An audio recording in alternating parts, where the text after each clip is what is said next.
Bonjour à tous, j'espère vous retrouver en pleine santé.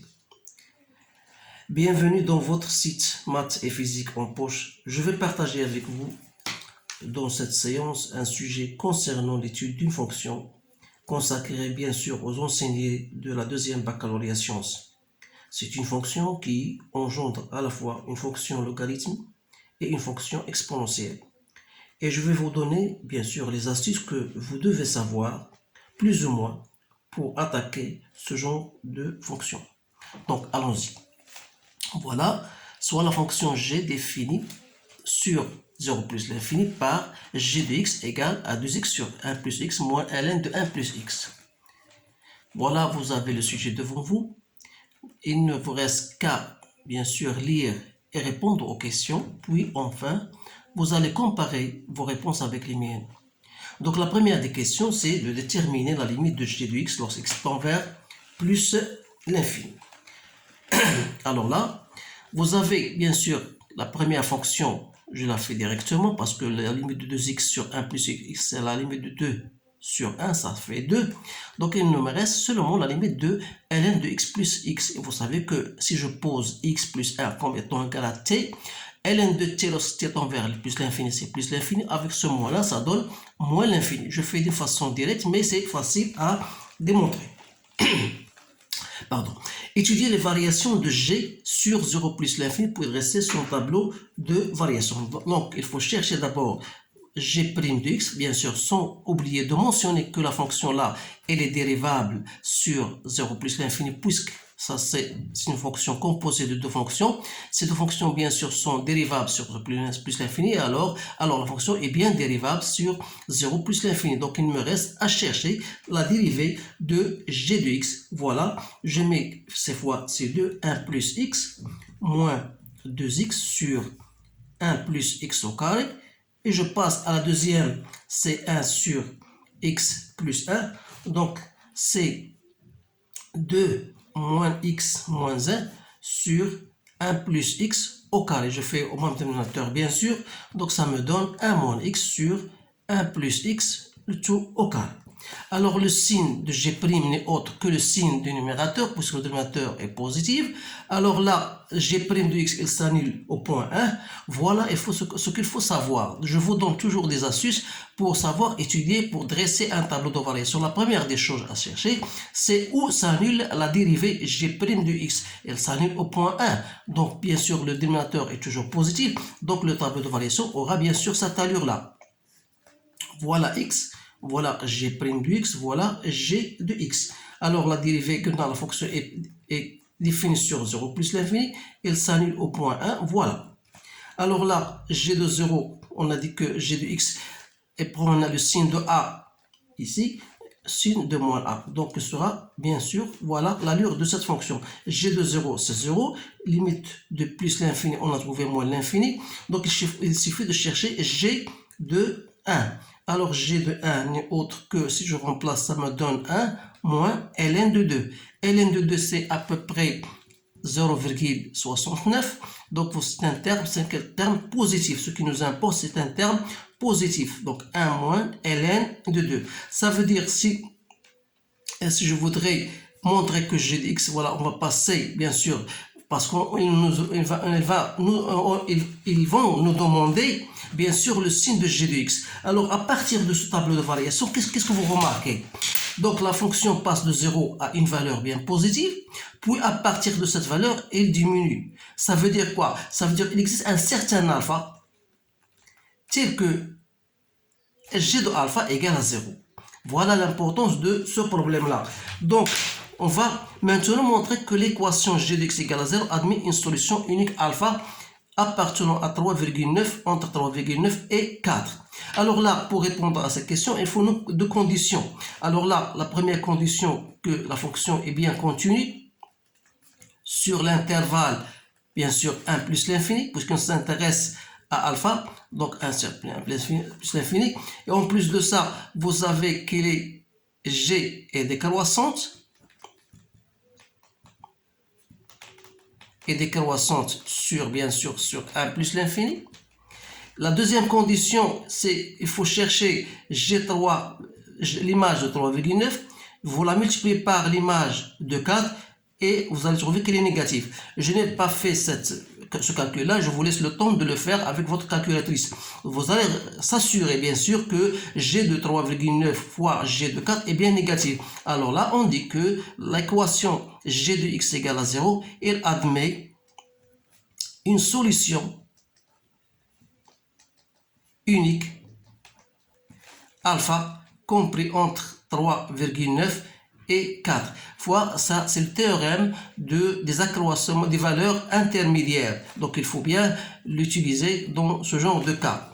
Déduire le signe de g de x sur 0 plus l'infini. Donc qu'est-ce que vous remarquez? À partir du tableau de variation, que la fonction restera toujours positive tant qu'il n'atteint pas la valeur alpha, et à partir du alpha plus l'infini, g de x elle est négative. Donc qu'est-ce qu'on va dire? Donc quel que soit x appartenant à 0 alpha, vous aurez toujours g de x, alors là il est supérieur ou égal à 0. Par contre, si x appartient à alpha plus l'infini, voilà, vous aurez g de x, elle est strictement négative. Alors là, je vais passer à autre chose. Maintenant, on va passer à la deuxième partie. Donc, toujours ce genre de problème et se pose le jour de l'examen. On vous donne une fonction en deux parties. La première partie, c'est pour vous faciliter la tâche, pour vous trouver certaines conclusions, certains résultats que vous allez utiliser, bien sûr, dans l'étude de la seconde partie de la fonction. Voilà, vous avez une fonction f définie sur R par f de x égale exponentielle de moins x ln de 1 plus exponentielle de x. La première question, c'est de chercher, bien sûr, la limite de f de x lorsqu'il tend vers moins l'infini. C'est une chose très simple. Donc voilà, la limite, c'est la limite de quoi? De ln de 1 plus exponentielle de x. Vous savez que l'exponentielle de moins x, c'est 1 sur exponentielle de x. Alors là, si vous remplacez par moins l'infini, donc ln de 1, c'est 0. Donc 0, donc 0 sur 0, c'est une forme indéterminée. Donc, qu'est-ce qu'il faut faire dans ce cas-là? Il faut essayer de vous rappeler de ce que vous avez vu, en cours. Ln de 1 plus t sur t, lorsque t tend vers 0, bien sûr, égal à 1. Donc, pour faire apparaître t, je vais poser l'exponentielle de 2x comme étant égal à t. Donc, ça va me donner donc la limite de f de x lorsque x tend vers moins l'infini, de la limite, de ln, de quoi? 1 plus l'exponentielle de x, sur exponentielle de 2x, fois l'exponentielle de 2x sur l'exponentielle de x. Alors, ça va me faire rappeler comme si j'ai posé ça égal à t et ça égal à t. Alors lorsque x tend vers moins l'infini, t tend vers 0, on fait appel à ceci, on fait appel à cela. Alors là, exponentielle de 2x sur x n'est autre que l'exponentielle de x. C'est bien sûr, je vous rappelle, l'exponentielle de x sur l'exponentielle de y, c'est bien l'exponentielle de x moins y. Donc ça va rester l'exponentielle de x. Dans ce cas-là, ça tend vers quoi? Vers 1. Et l'exponentielle de x lorsque tend vers plus l'infini, ça reste l'exponentielle de x sur x. Donc là, l'exponentielle de x sur x, c'est quoi? L'exponentielle de x, donc c'est l'exponentielle de x. Lorsque x tend vers moins l'infini. Donc ça tend vers 0. Parce que l'exponentielle de 2x sur l'exponentielle ou l'exponentielle de x, l'exponentielle de x, sa limite lorsque moins l'infini c'est 0. Donc 0 fois 1, c'est quoi? C'est 0. Donc c'est bien ça. Donc la limite de f de x lorsque tend vers moins l'infini, c'est bien égal à 0. Ça veut dire quoi? Ça veut dire que la fonction, bien la courbe représentative de la fonction f, tend vers l'axe des abscisses lorsque x tend vers moins l'infini. C'est bien la conclusion, bien l'interprétation géométrique. Maintenant, on va passer à la limite de f de x plus l'infini. Donc là, c'est une fonction qu'il faut changer pour trouver cette limite-là. C'est pour cette raison-là qu'on vous donne, ou bien qu'on vous demande de montrer que f de x égale à ça. Alors là, pour le montrer, alors on a f de x égale l'exponentielle de moins x ln de 1 plus l'exponentielle de 2x, c'est bien ça. Je vais mettre exponentielle de moins x ln, je fais sortir l'exponentielle de 2x et je mets en facteur de 1 sur exponentielle de 2x plus 1. Voilà, ce sont des trucs que vous devez savoir. Donc, l'exponentielle de moins x, ln de AB, c'est ln de A plus ln de B. Et je n'ai le droit de le faire que si A et B est positif. Alors là, j'ai le droit de le faire. Donc, c'est l'exponentielle de 2x plus ln de 1 sur exponentielle de 2x plus 1. Voilà. Donc, qu'est-ce qu'il me reste? Donc, ln de l'exponentielle de x. Donc, ça, c'est un rappel. Ln de l'exponentielle de x, c'est x. Alors là, ln de l'exponentielle, c'est 2x. Donc, il va me rester 2x fois l'exponentielle de moins x, c'est quoi? C'est l'exponentielle de x. C'est 1 sur exponentielle de x. Plus quoi? Plus 1 exponentielle, c'est toujours 1 sur exponentielle de x. Il reste ici ln de 1 plus 1 sur exponentielle de x. Alors là, je peux le mettre comme étant, voilà, 2x sur exponentielle de x, plus, si je mets en même donateur, ça va me donner ln de 1 plus l'exponentielle de 2x, voilà, sur, bien sûr, sur l'exponentielle de 2x. Sans oublier ici 1 sur exponentielle de x. Alors là, je peux continuer encore, je fais l'exponentielle de x sur exponentielle de x, plus, ici, pour, bien, je peux changer ça. Si je multiplie par l'exponentielle de moins 2x de deux côtés, de plus et en bas, donc j'aurai quoi? L'exponentielle de moins 2x fois l'exponentielle, donc il reste 1 sur exponentielle de x, ln. Je vous ai dit, de multiplier des deux côtés, je vais multiplier ici par exponentielle de moins 2x et je multiplie le dénominateur par exponentielle de moins 2x. Alors là, exponentielle de moins 2x fois l'exponentielle, c'est 1. Donc, qu'est-ce qu'il va rester? Il va rester exponentielle de moins 2x plus 1. Voilà. C'est bien ça. Donc, finalement, on aura limite de f de x lorsqu'x tend vers plus l'infini, c'est quoi? C'est la limite lorsqu'x tend vers plus l'infini de 2x sur exponentielle de x plus quoi? Plus ln de 1 plus exponentielle de moins 2x sur l'exponentielle de x.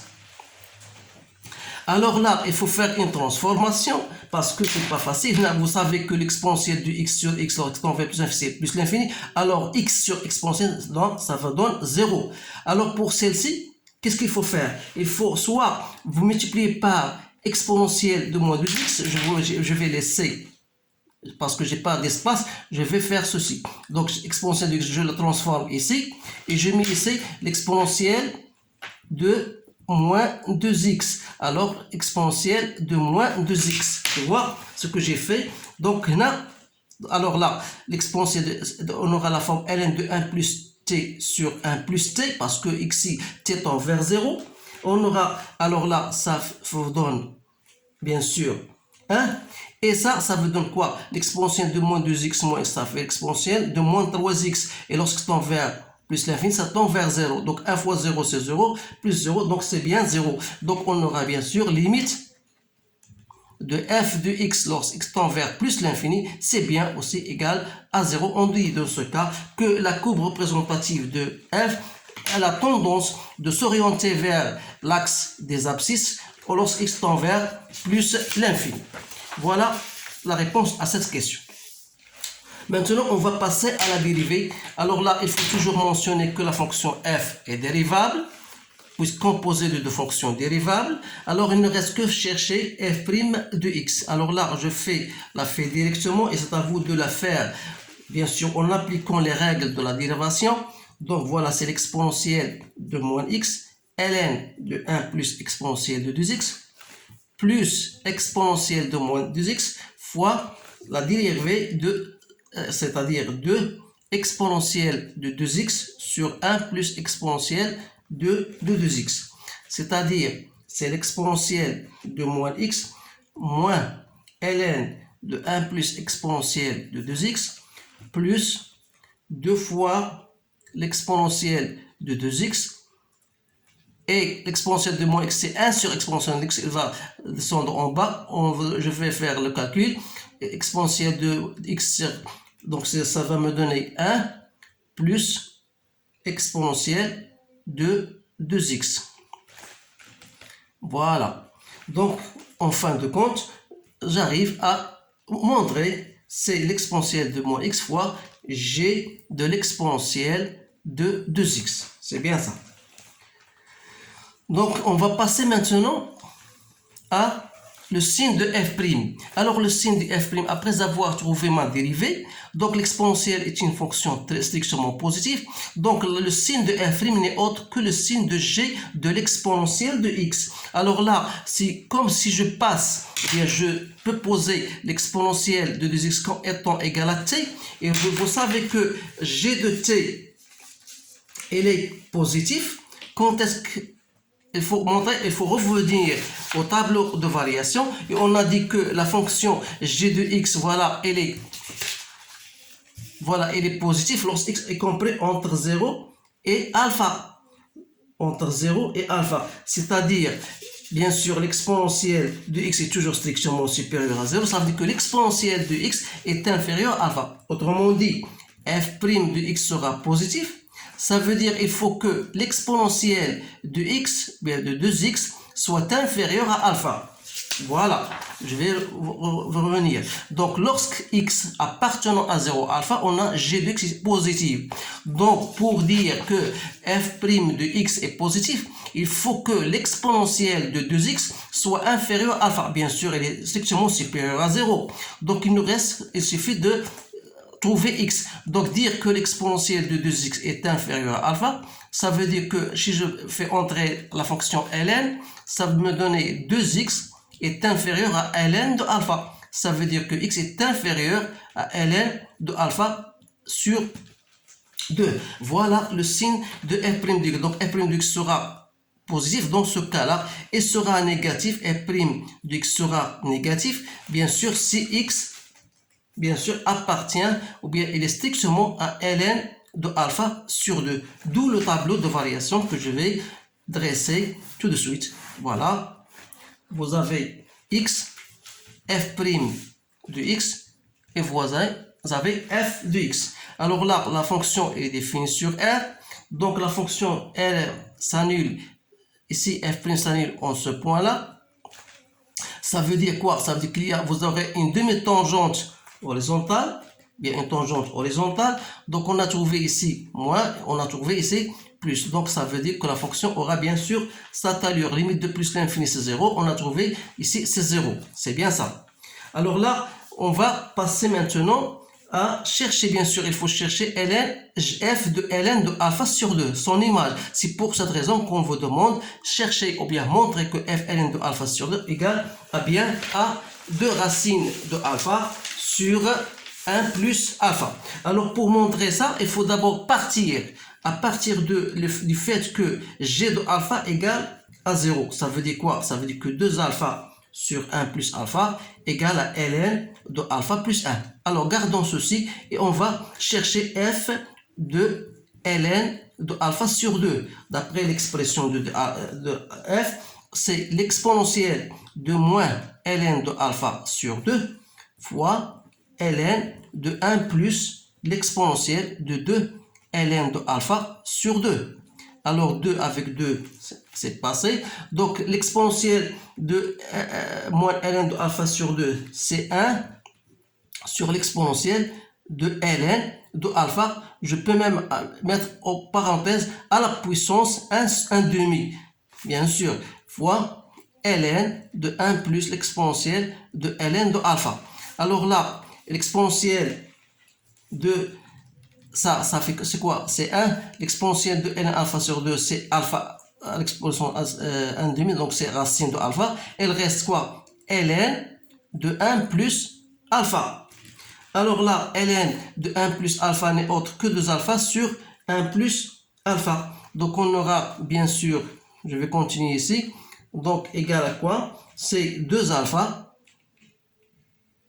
sur 1 plus alpha racine de alpha. Donc il suffit de multiplier par racine de alpha des deux côtés. On aura 2 alpha racine de alpha sur 1 plus alpha fois alpha. Donc alpha avec alpha. Donc il reste 2 racines de alpha sur 1 plus alpha. Et c'est bien notre résultat. Maintenant, la dernière question, c'est de tracer la fonction. Alors, le traçage de la fonction nécessite bien toujours de mettre votre tableau de variation devant vos yeux. Alors, vous cherchez, bien sûr, vous avez une fonction qui est croissante et décroissante. Vous avez une demi-tangente, donc à alpha sur 2. On vous donne, bien sûr, alpha. Bien sûr, le traçage, on vous donne l'image de ln de alpha sur 2, c'est 0,8. Alors là, je vais mettre 0,8. Et vous avez ln de alpha sur 2 n'est autre que 0,6. Alors j'ai marqué ce point-là, ln de alpha sur 2 qui est égal à 0,6. Voilà. Et son image, c'est 0,8. Là, vous avez une tangente horizontale. Et bien sûr, vous avez la courbe. Bien sûr, elle va côtoyer l'axe des abscisses des deux côtés. Et alors, voilà, c'est très simple. Et il faut chercher quand même que la courbe va couper l'axe des ordonnées au 1 point. Alors là, il faut chercher l'image de 0 qui n'est autre que ln de 2. Voilà, ln de 2, c'est 0,7 à peu près. Donc, il ne me reste que tracer ma fonction. Voilà. Plus ou moins parce que il faut bien, il suffit parfois on peut prendre d'autres points pour que la fonction, bien sûr, doit avoir une allure bien correcte. Donc moi je vous donne seulement le traçage de cette fonction plus ou moins. Donc voilà le traçage de la fonction c de f. Vous voyez, comme je vous l'ai dit tout à l'heure, c'est une fonction qui mérite plus d'attention. C'est une fonction qu'il faut bien sûr s'habituer à ce genre de problème parce que actuellement je sais toujours dans mes séances et les séances prochaines de vous préparer bien sûr au jour d'examen national. Alors là, faites attention, apprenez vos cours et c'est le moment de vous préparer et n'attendez pas jusqu'à la fin de l'année pour commencer bien sûr votre départ. Alors, il ne me reste que vous remercier de votre attention. Essayez de partager le plus possible, le plus grand possible avec les gens intéressés, bien sûr. Et je vous remercie d'avance. Alors, je vous dis à bientôt.